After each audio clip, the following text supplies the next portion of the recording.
एक महत्त्वाची बातमी, वैभव खेडेकरांसोबत भाजपात गेलेले कार्यकर्ते यांनी आता मनसेत घरवापसी केली आहे। सध्याची महत्त्वाची बातमी आपण पाहतोय, वैभव खेडेकरांसोबत जे भाजपात गेलेले होते त्या सगळ्या कार्यकर्त्यांनी आता पुन्हा एकदा मनसेमध्ये घरवापसी केलेली आहे। आगामी निवडणुकांच्या पार्श्वभूमीवर खरं तर या वेगवान घडामोडी घडताना पाहायला मिळतात।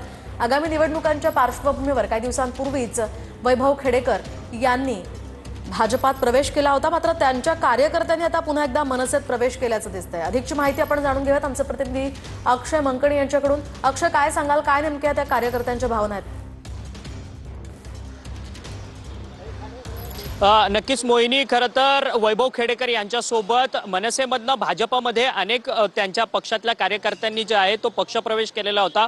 वैभव खेडेकर यांचा भाजप पक्षप्रवेश 2 वेळा लांबणीवरती गेलेला होता आणि नंतर त्यांचा पक्षप्रवेश जो आहे तो भाजपमध्ये झालेला होता। वैभव खेडेकर हे खेडचे नगराध्यक्ष होते आणि त्यांच्यासोबत कोकणातील अनेक मनसेचे पदाधिकारी त्यांच्यासोबत भाजपमध्ये गेलेले होते, परंतु आता तेच पदाधिकारी जे आहेत ते पुन्हा एकदा मनसेमध्ये स्वगृही परतताना पाहायला मिळत आहेत। वैभव खेडेकर यांची साथ सोडत भाजपमधून पुन्हा एकदा मनसेमध्ये जाताना पाहायला मिळत आहेत आणि शिवतीर्थ या निवासस्थानी हे सर्वच पदाधिकारी जे आहेत भाजपमधनं मनसेमध्ये येणारे ते सर्वच पदाधिकारी या ठिकाणी उपस्थित असल्याचं आपल्याला या ठिकाणी पाहायला मिळतंय। मनसेचे अध्यक्ष नक्कीच, धन्यवाद अक्षय।